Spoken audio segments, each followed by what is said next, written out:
Voilà, chers fidèles, on va continuer la méditation des fins dernières parce qu'on est dans le credo, dans le catéchisme. Il reviendra juger les vivants et les morts. Je crois à la résurrection de la chair et la vie éternelle. Donc voilà, quelles sont ces fins dernières de l'homme?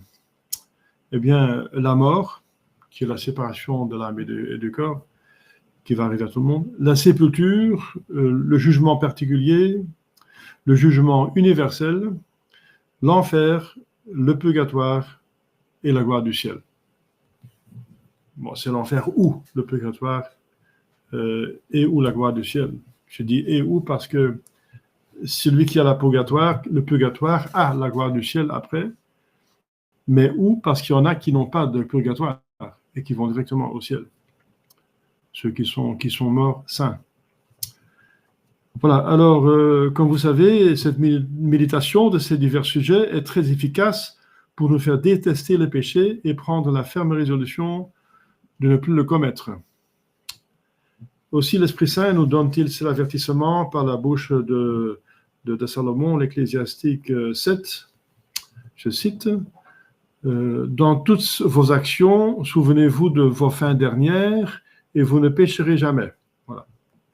Et aussi, Moïse dit dans ce même esprit à son peuple, plût à Dieu que tous eussent le don de sagesse et le don d'intelligence, et qu'ils prévisent ce qui doit leur arriver. Il voulait dire que la marque la plus certaine d'une sagesse consommée est de bien considérer ce qui doit nous arriver à la fin de cette vie, et de nous y préparer avec tout le soin possible. L'expérience nous apprend en effet que la méditation de la mort, en particulier, est très utile en quelque voie l'on marche dans la voie spirituelle. Hein. Donc, les commençants sont plutôt dans la purgative, ça veut dire la voie purgative qui consiste à éviter de toute façon les péchés mortels et de se débarrasser du poids, donc de la faute, de la peine du péché mortel, et ensuite d'éviter les péchés mortels pour le présent et l'avenir. Ceux qui marchent dans la voie illuminative, ce sont ceux qui ne péchent plus facilement, mortellement, mais ils ont un travail à faire pour se débarrasser des péchés véniels et ils doivent imiter notre Seigneur Jésus-Christ dans ses vertus. Voilà. C'est la voie illuminative parce que Jésus est la lumière. Oui, je suis la lumière. Je suis la voie, la lumière et la vie. Et ceux qui ont déjà passé ce stade, qui connaissent Jésus, notre Seigneur Jésus-Christ, assez bien et ses vertus, apprenez-moi, dit Jésus, parce qu'il est humble et doux de cœur, ce sont deux vertus, mais Jésus a toutes les vertus, n'est-ce pas? Et ceux qui ont déjà fait cet exercice pendant un certain temps et qui font des progrès, eh bien, ils passent tout petit à petit dans la voie unitive, qui est surtout pour des personnes qui ne pêchent rarement ou même véniellement. Et voilà. Et qui donc se concentrent sur l'amour de Dieu, la foi, l'espérance, l'amour de Dieu, le plus possible, c'est la voie unitive. Tout le monde a déjà la voie unitive et illuminative dès le début, mais pas accentuée, vous voyez. C'est un accent qui tombe, parce que dès le début, on a la foi, l'espérance et la charité de Dieu. C'est donné avec le baptême. Mais on se concentre sur certains points pour nous faire progresser. Eh bien, cette méditation des fins dernières sert à les trois catégories où qu'on se trouve dans la voie spirituelle. Pour les commençants qui ont donc en vue de se purifier de leurs péchés, surtout mortels, eh bien, auront en vue de peur que la mort les surprenne avant qu'ils soient préparés à la recevoir, cette mort. Et la mort avec tout ce qui suit, le jugement. et l'éternité.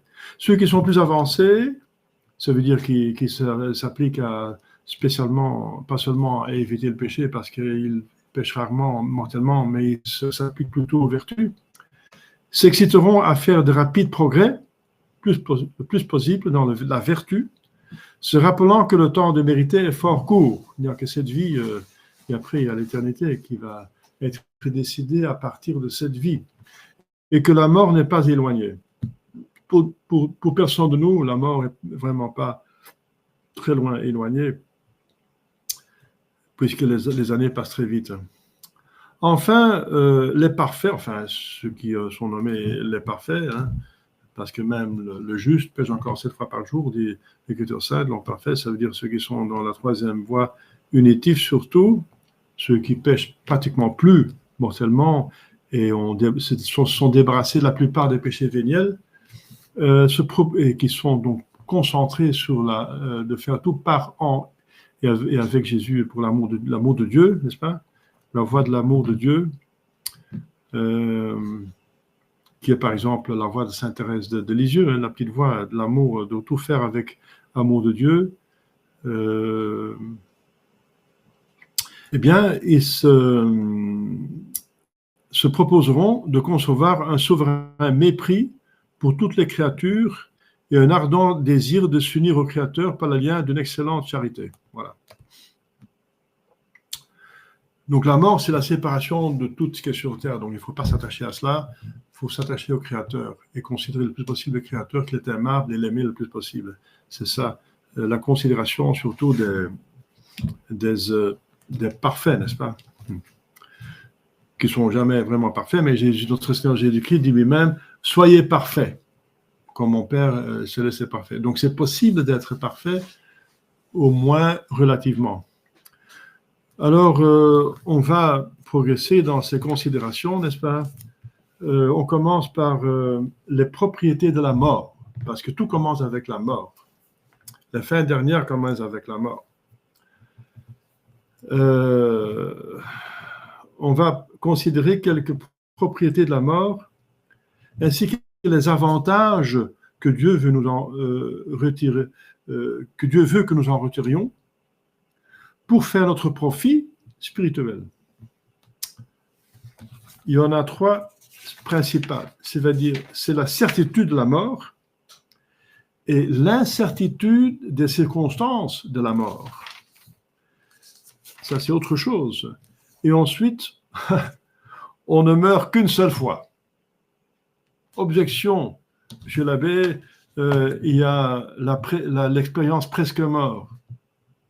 Eh bien, c'est ça, c'est ce qu'on vous dit, c'est presque mort, mais c'est pas mort. Presque mort n'est pas mort. Hein. Si vous êtes vraiment mort, c'est fini, n'est-ce pas? L'expérience presque mort, le mot le dit, c'est être, disons, comment dire, le coma ou quelque chose dans ce genre, dans la mort cérébrale, qui n'est pas vraiment une mort, mais on peut être considéré comme mort. Il y a même des gens qui ont été considérés morts et qu'avant qu'on les enterre, ils ont toqué cercueil, laissez-moi sortir. Donc, c'était des gens qui n'étaient pas vraiment morts, n'est-ce pas? Qui étaient au niveau, comment on appelle ça, qui étaient voilà, presque morts, qui ont été dans un mode de vie presque végétal, mais pas mort. L'âme était toujours dans le corps, mais il semblait être mort. Hein. Mais il n'y a on meurt qu'une seule fois. Donc les expériences presque mort, c'est pas mort. C'est comme ce chasseur, n'est-ce pas, cet homme qui allait chasser pour nourrir sa famille. Il revient, ma chérie dit à ta femme, j'ai presque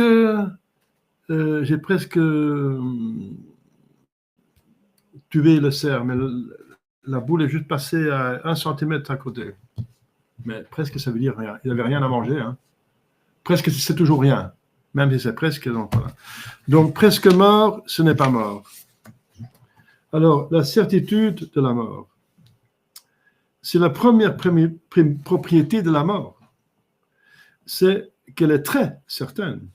Et que nul, N-U-L, personne, même pas notre Seigneur Jésus-Christ, Dieu lui-même dans son humanité, même Adam et Ève, les gens qui ont été créés parfaitement, n'est-ce pas, ou la Sainte Vierge Marie, qui est aussi créée parfaitement avec son Immaculée Conception, et même Élie et Enoch, qui ne sont pas morts, mais qui sont disparus de cette terre, tous, même cette personne-là que je viens de nommer, sont déjà morts ou vont mourir.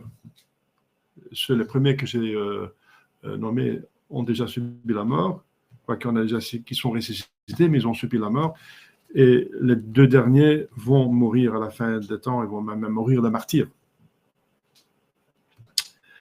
Et que donc nul ne peut éviter l'heure que Dieu a marquée pour sa venue. Dieu a marqué, ça veut dire qu'il a prévu l'heure. Parce que Dieu sait tout en avance.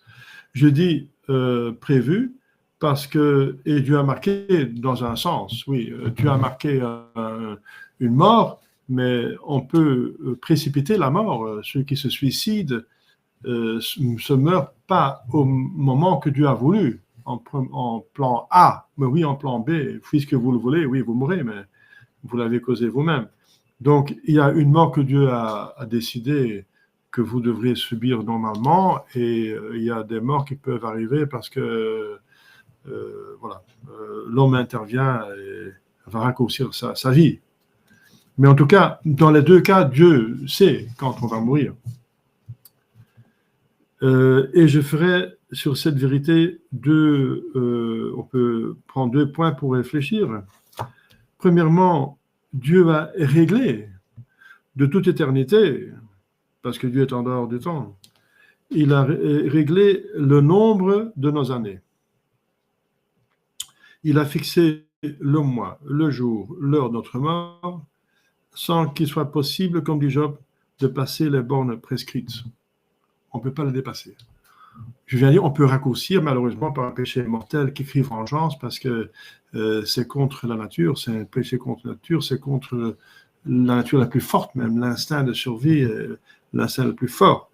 Mais on ne peut pas passer les bornes impossibles que Dieu a prévues. C'est dans Job 14. Si vous avez, c'est bien d'avoir une bonne Bible. Hein. La bonne Bible, c'est la Vulgate. Si vous voulez, je vous donnerai les références français, latin et commentaires par l'Église. Alors, lisez ça, Job 14.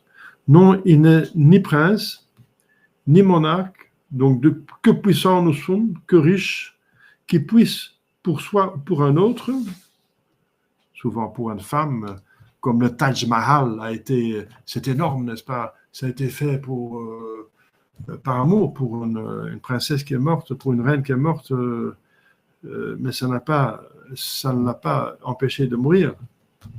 Et les Égyptiens aussi, ils ont fait des pyramides extraordinaires qui existent toujours aujourd'hui, mais ça n'a pas empêché les pharaons de mourir. Donc, que puissants nous soyons, on ne peut pas ajouter un seul moment à ce que Dieu a déterminé. On peut demander à Dieu pour prolonger la vie, comme le roi Akaz, qui dit, il y a le prophète qui vient lui dire qu'il va mourir, et il commence à pleurer, il dit, oui, mais j'ai tenu votre droit, j'ai toujours bien gouverné selon vos directives, j'ai fait mon possible, et alors il a prié, et Dieu a changé d'avis, donc c'est possible, et Dieu a donc parlé par le prophète et dit au roi qu'il va vivre plus longtemps, quelques années de plus, parce qu'il a été fidèle. Mais même dans ce cas-là, Dieu a prévu de toute éternité que ce roi allait faire la prière et qu'il mourra plus tard. Donc, même dans ce cas-là, Dieu a donc fixé l'heure de sa mort. Retardé, mais quand même fixé. Prévu, dans ce sens que prévu. De même, j'en sortirai de cette terre le jour que Dieu voudra, non pas plus tard. Donc le diable ne peut pas me faire mourir. S'il me fait mourir, c'est que Dieu l'a permis, mais ça ne passe pas sans permission de Dieu. Dieu est le maître de la mort, pas le diable, et pas les hommes. Oui. Oui, je vais dire, on peut se suicider, mais ça, c'est vraiment un gros, gros péché. Hein. Et ça, c'est pas, normalement, ça se fait pas. Le Seigneur veut me faire comprendre par là que chacun des jours de ma vie, chaque jour, est un don gratuit.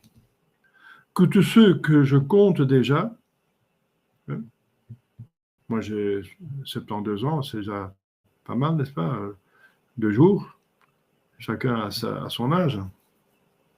C'est multiplié par 362, etc. C'est gratuitement qu'ils m'ont été accordés. J'ai rien fait pour exister. Ça m'a été donné. Dieu n'a même pas demandé ma permission, et il n'a pas besoin de la permission de l'homme pour le créer.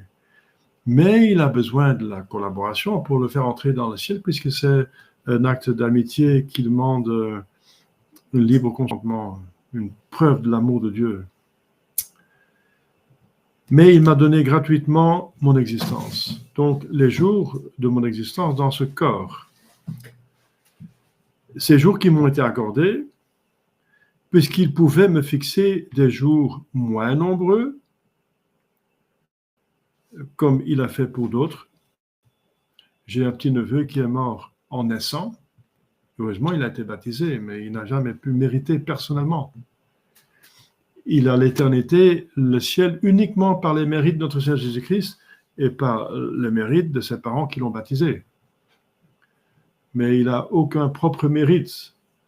Donc, c'est bien d'être au ciel et un saint parce qu'il n'a jamais péché.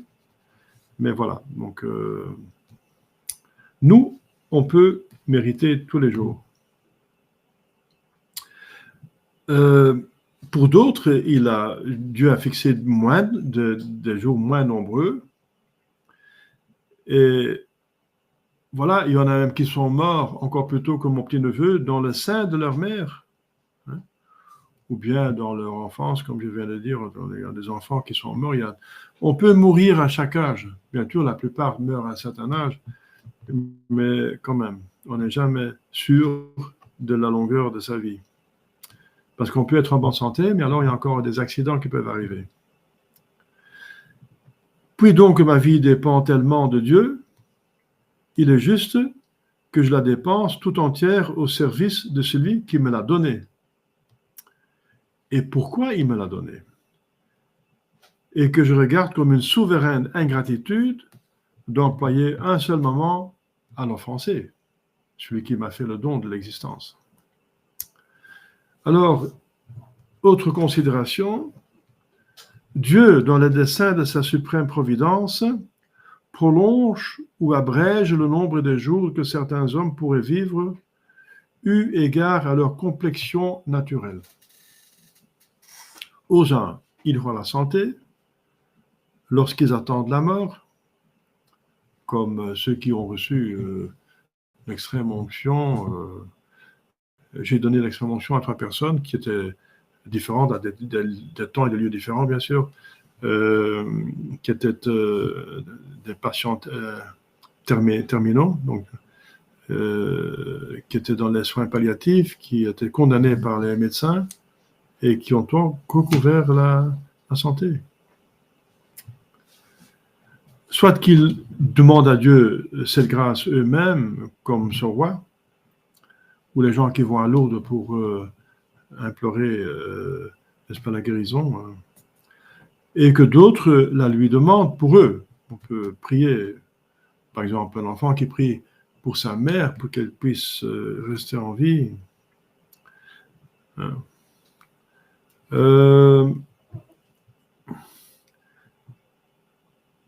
Non seulement il rend la santé aux malades, mais la vie même aux morts. La vie même aux morts, ça peut arriver. On a vu ça dans l'Évangile, qu'il a ressuscité des morts, mais ça c'est exceptionnel. Il en a d'autres dont il abrège la vie pour l'une de ces deux fins, ou pour leur salut, les retirant de ce monde, comme le sage nous l'apprend,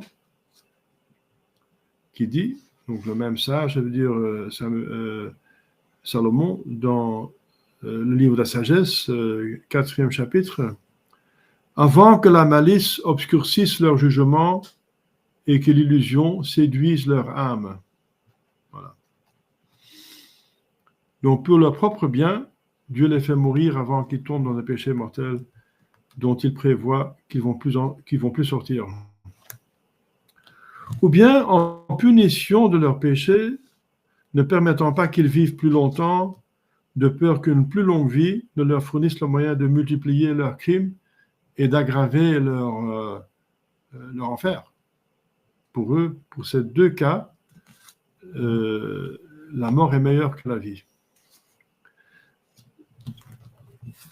C'est donc ce qui a fait dire à David, c'est dans le psaume 54, les hommes de sang, c'est-à-dire les hommes méchants ou cruels, n'atteindront pas la moitié de leur jour.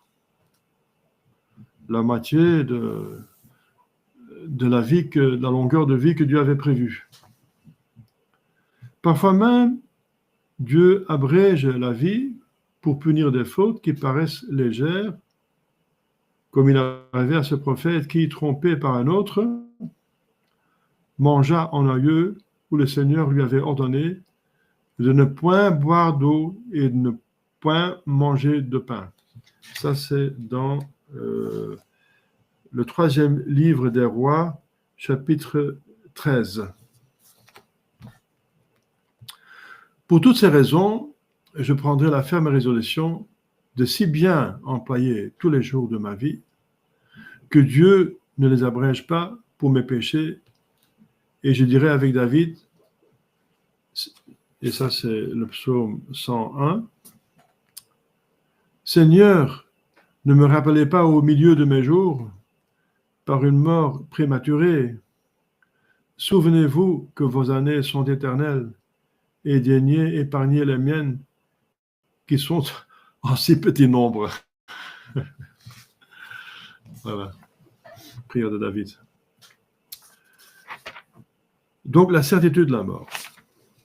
Ensuite, l'incertitude des circonstances de la mort. C'est la seconde propriété de la mort, c'est que personne ne sait le jour, le lieu, la manière dont il mourra, et que cette connaissance est réservée à Dieu seul. Bien sûr, il y a des saints qui le savaient, mais par révélation de Dieu, justement. C'est parce que Dieu les a révélés, Dieu seul le sait.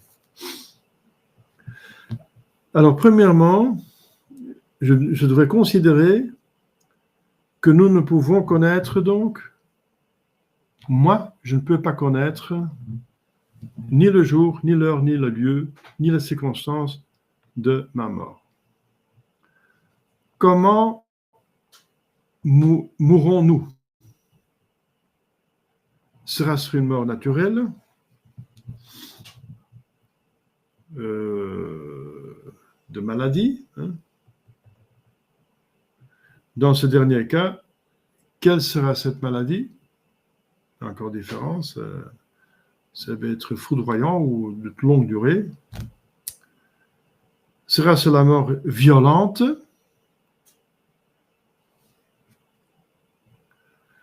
On peut périr par le feu, des accidents, un incendie.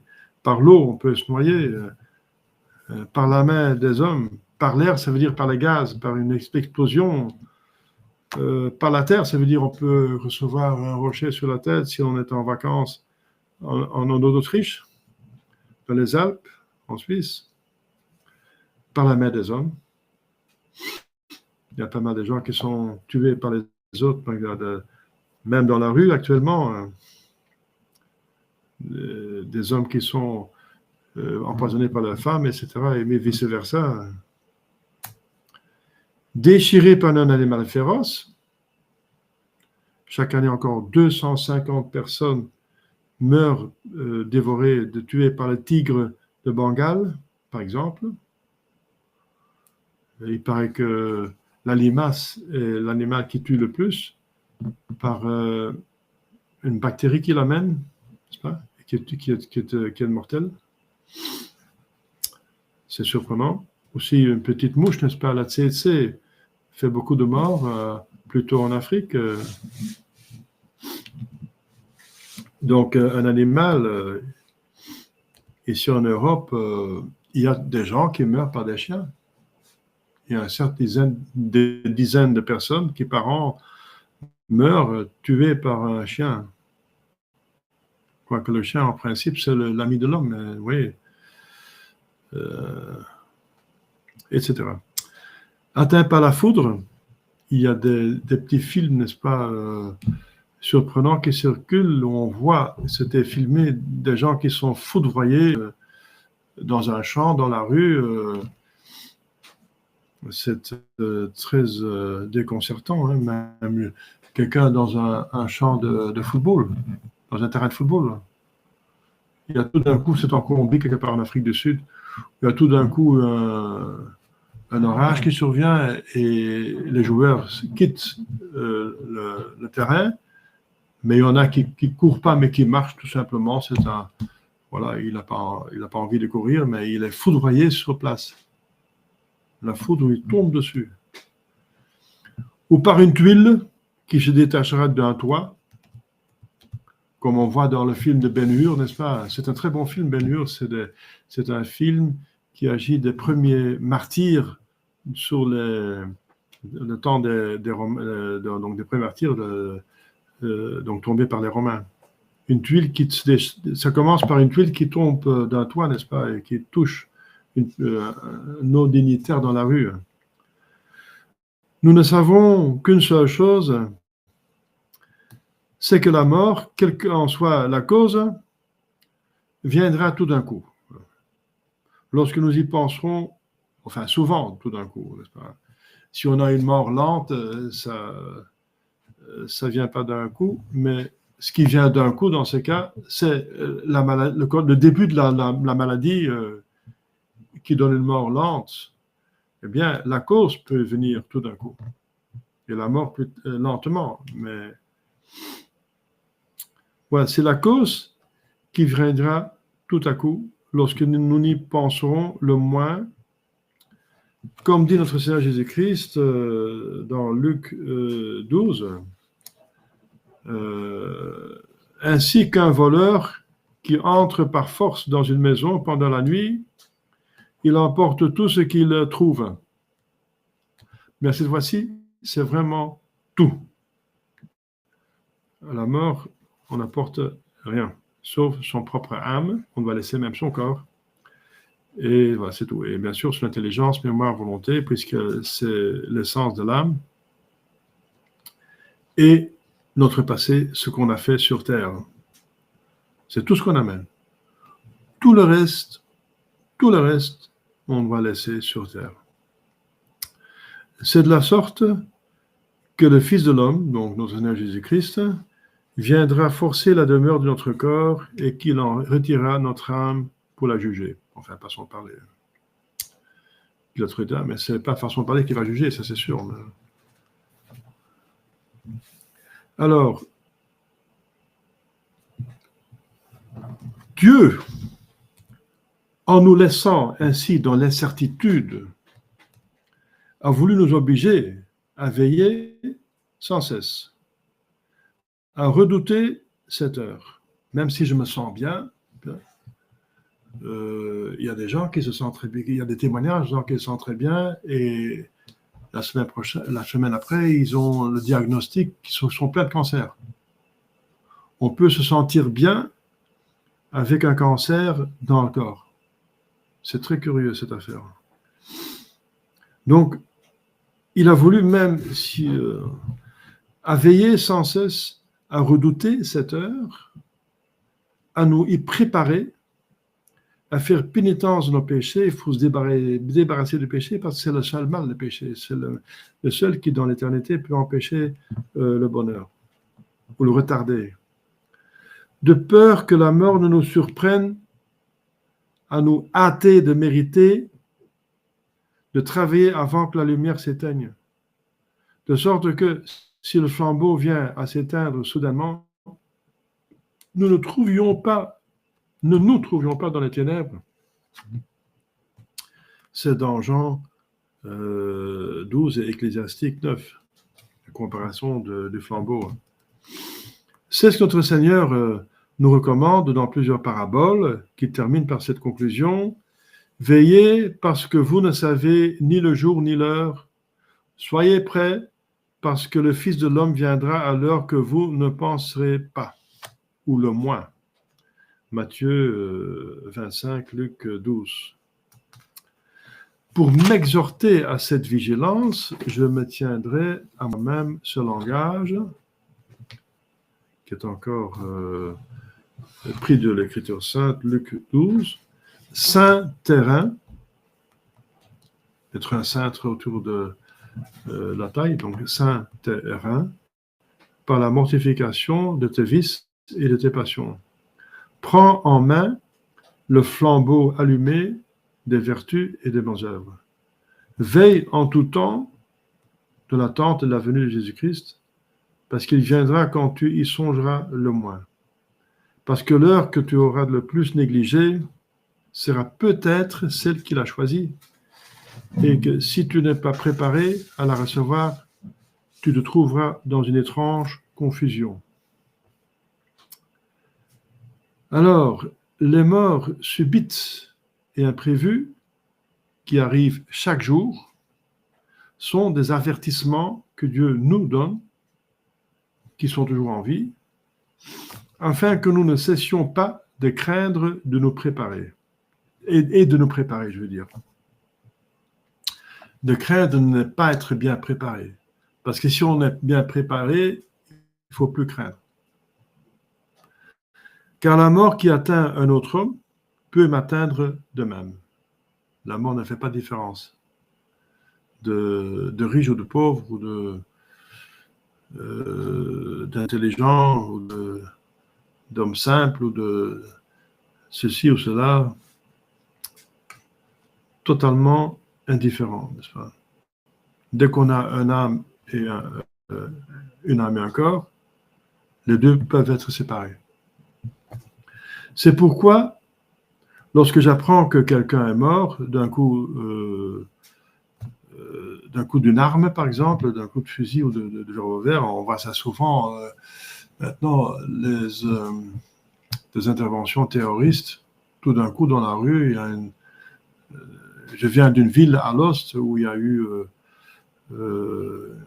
des terroristes qui sont venus dans un supermarché d'Elez et ont tué des dizaines de personnes. Ils sont tous maintenant dans le cimetière où j'habitais tout près. J'habitais en plus dans la rue du cimetière. C'est dans ce cimetière où ils étaient. Un autre a péri de la main d'un ennemi. On voit maintenant la guerre en Ukraine. On fait une estimation de 500 000 morts, seulement des Ukrainiens. Après s'être couché en bonne santé, il y en a un qui s'est endormi du dernier sommeil.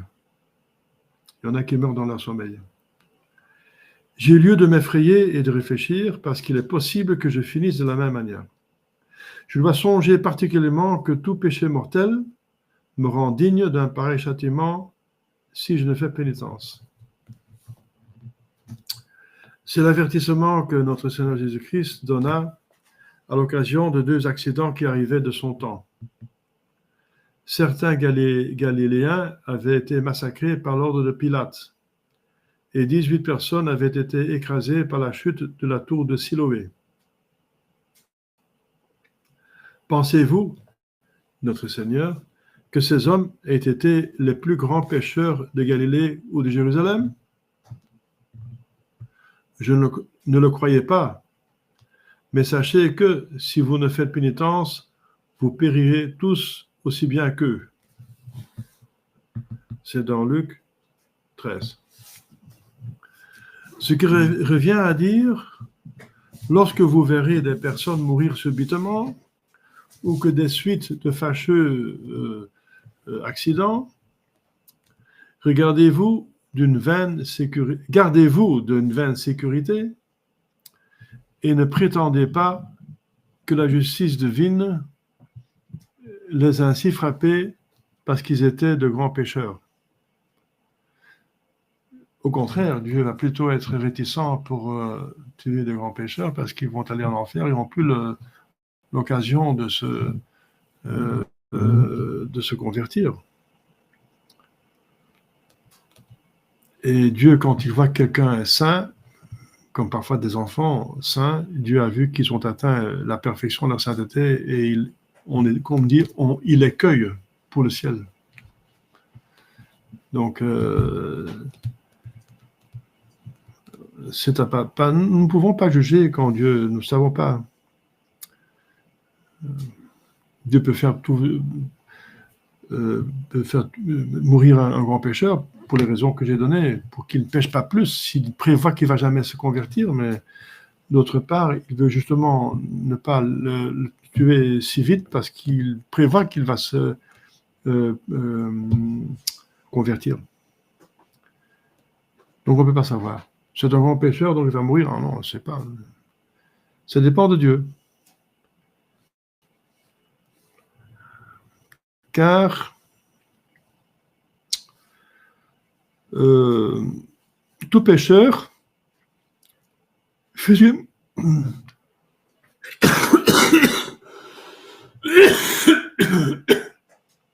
Pardon. Tout pécheur fut-il moins coupable que ceux qui ont péri, est digne d'un pareil châtiment, et que tôt ou tard, il mourra comme eux s'il ne fait pénitence.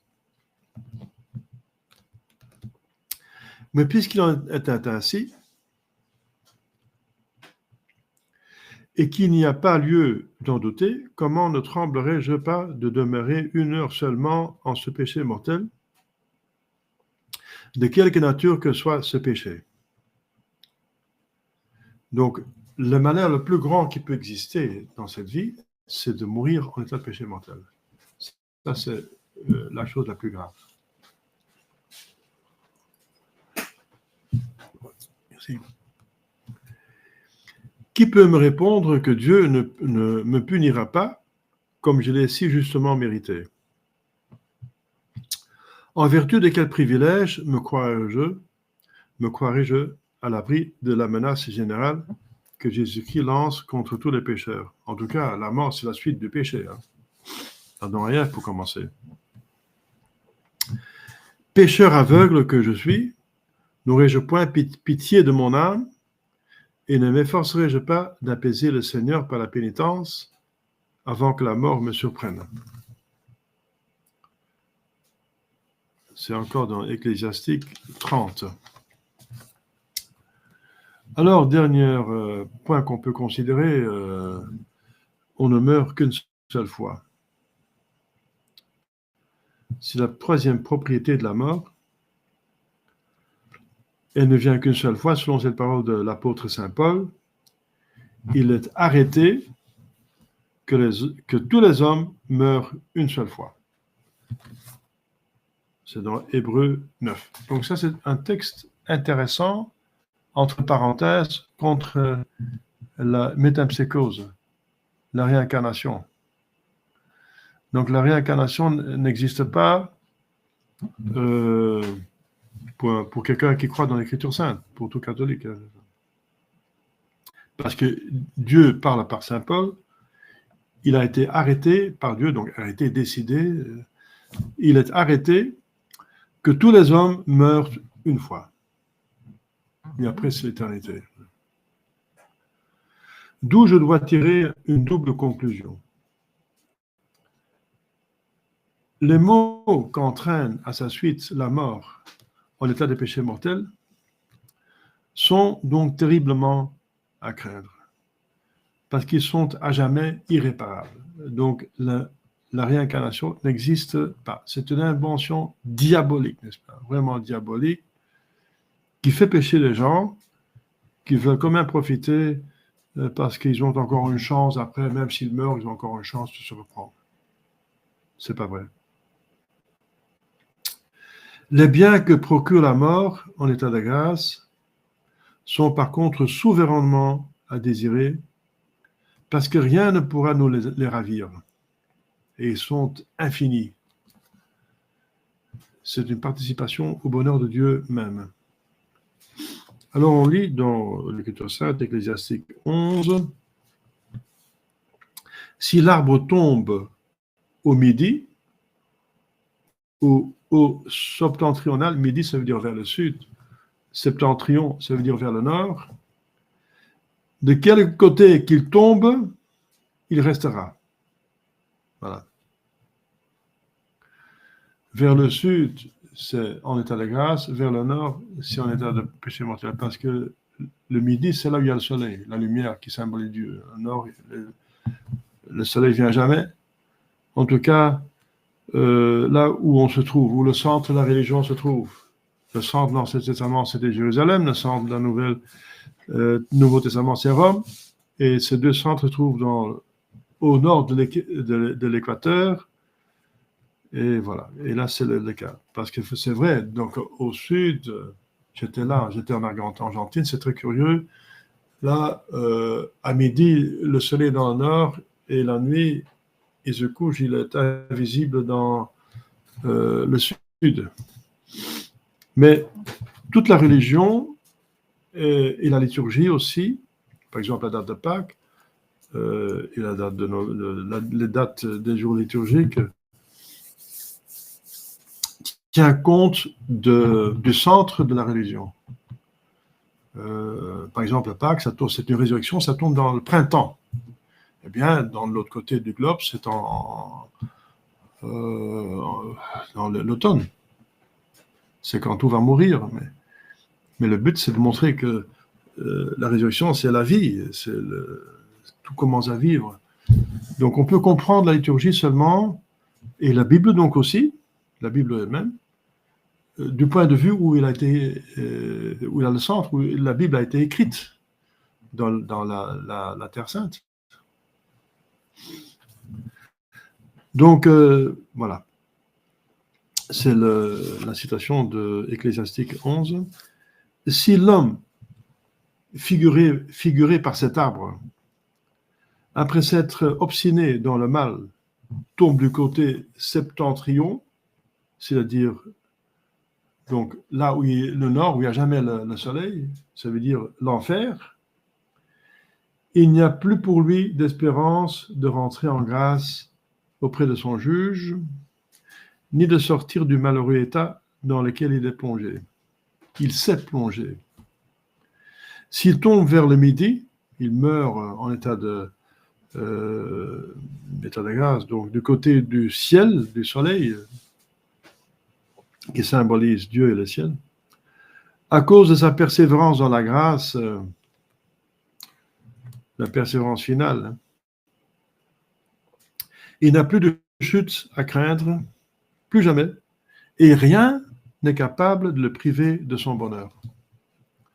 Alors, cette considération et les précédentes me font comprendre, d'une part, quel est mon aveuglement, et je m'étonnerai en moi-même de ce qu'étant convaincu de ces vérités, n'est-ce pas, en même temps du bon sens et de la foi, je ne laisse pas de vivre dans une extrême négligence de mon salut et dans un oubli prodigieux de ce qui m'est uniquement nécessaire. D'une autre part, ces mêmes vérités m'exciteront à faire pénitence au plus tôt, à réformer ma vie, à la rendre fervente, à supplier humblement le Seigneur de couper l'arbre en tel temps, tel lieu, telle circonstance, qu'il ne tombe pas du côté de l'enfer, mais du côté du ciel. J'examinerai aussi, selon le conseil de Saint Bernard, de quel côté l'arbre tomberait si Dieu le coupait en ce moment. Et afin que sa chute soit heureuse, je tâcherai de l'incliner du côté favorable. en faisant de dignes fruits de pénitence. Avec toutes mes forces, tout, coûte que coûte. Ainsi pourrais-je espérer que cet arbre béni du ciel, donc par la grâce, l'état de grâce, lorsqu'il aura été coupé ici-bas, serait pour jamais transplanté dans la gloire. Voilà, chers fidèles, quelques considérations, n'est-ce pas, salutaires dans cet avant où on est excité, on est exhorté, on est demandé, l'Église fait l'effort pour nous convertir. On a eu dimanche dernier l'exemple de Saint Jean-Baptiste, c'était hier, et surtout son humilité, mais mon sermon parle de toute la figure, n'est-ce pas, de Jean-Baptiste, qui est si mortifié, n'est-ce pas, qui a quitté le monde pour aller dans le désert, et qui dans le désert est dans la mortification parce qu'il n'y a pas de confort dans le désert, qui est habillé avec un peau de chameau, qui gratte maintenant, qui fait mal à sa peau, donc qui s'est mortifié dans son habillement, dans son vestimentaire, dans sa nourriture. Il se nourrit de miel et de sauterelles, donc ça nous excite à ne pas chercher à flatter le palais, n'est-ce pas, de notre bouche, qui est donc là, où il n'y a pas de divertissement, n'est-ce pas, même les choses qui sont, bien sûr, pas les occasions de péché, ça c'est sûr, mais même les choses qui sont permises dans la vie, eh bien, dans le désert, il n'y a rien, hein, il n'y a que qui la nuit doit dormir, qui habite peut-être dans une petite grotte quelque part, à l'abri de quelque chose quand même, d'une grande tempête, qui aura donc le sol comme ça, sa couche, n'est-ce pas, et qui va là pour prier, pour mortifier, comme la Sainte Vierge demande à la Salette, qui vient de pleurer, c'est sa fille vient de pleurer il y a quelques jours, le 8 décembre, nous sommes 2024, il a pleuré aussi l'année dernière, et il demande, n'est-ce pas, à part d'être en état de grâce, plus de prières et plus de mortification possible. Eh bien, nous sommes dans l'avant, et c'est le temps où l'Église demande pour mieux recevoir avec plus de fruits notre Seigneur Jésus-Christ dans le cœur.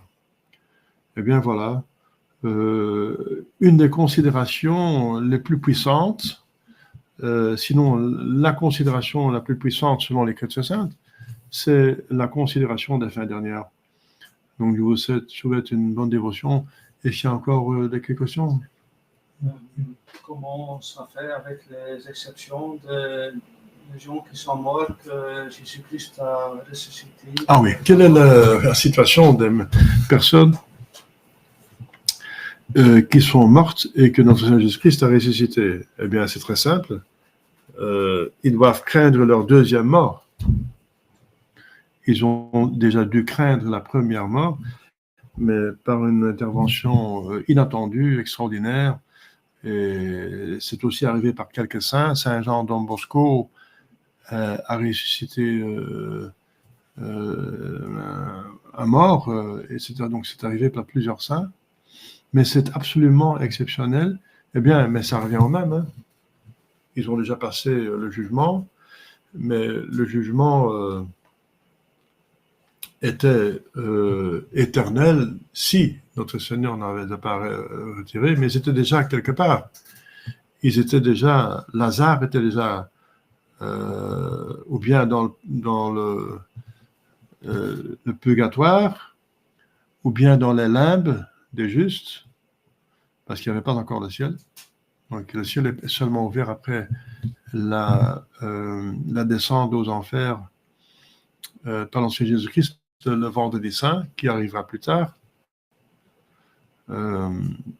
quelques semaines plus tard seulement, hein, après la résurrection de Lazare, il y a eu le dimanche des Rameaux, et après il y a eu déjà la semaine sainte, donc c'était quelques semaines avant. ou bien en enfer, je n'en sais rien. Je ne pense pas que... Enfin, c'est pas moi qui juge.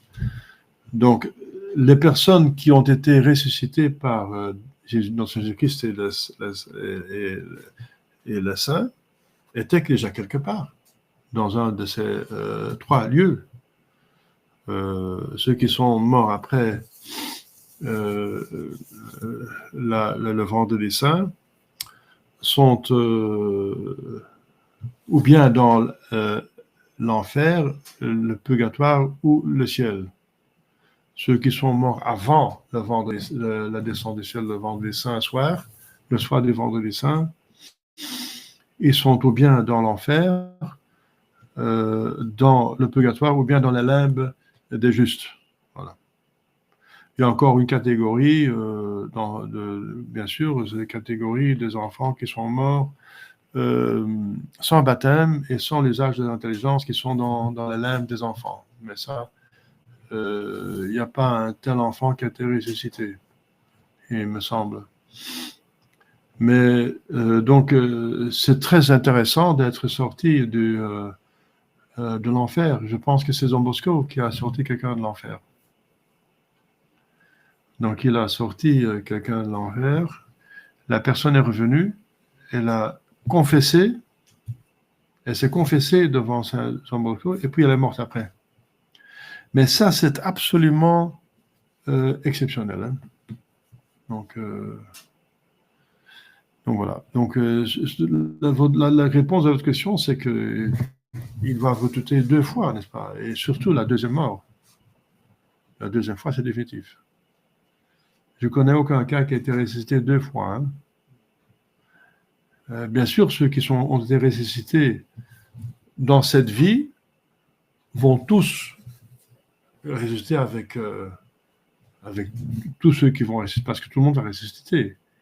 Mais ce n'est pas ressusciter dans cette vie, c'est ressusciter pour le ciel ou pas bien pour l'enfer. Mais ressusciter dans cette vie, c'est que ceux qui sont morts dans cette vie, qui sont revenus dans cette vie. Oui. Ceux-là doivent surtout craindre la deuxième mort. Mais ils ne savaient pas qu'ils allaient être ressuscités. Donc, ils ont dû craindre aussi la première mort. Donc, ça revient au même. Hein. Ça va? Mais c'est une intéressante question, oui. Il y en a peu qui sont dans ce cas, mais il y en a. Voilà, merci. Au nom du Père et du Fils et du Saint-Esprit, ainsi soit-il. Notre Père qui es aux cieux, que votre nom soit sanctifié, que votre règne arrive, que votre volonté soit faite sur la terre comme au ciel. Donnez-nous aujourd'hui notre pain de chaque jour, repardonnez nos offenses, comme pardonnons ceux qui nous ont offensés, ne sais pas ce qu'on vient en tentation, mais délivrez du mal, ainsi soit-il. Je vous salue Marie, pleine de grâce, le Seigneur est avec vous, vous êtes bénie entre toutes les femmes, et Jésus, le fruit de votre entrailles, est béni.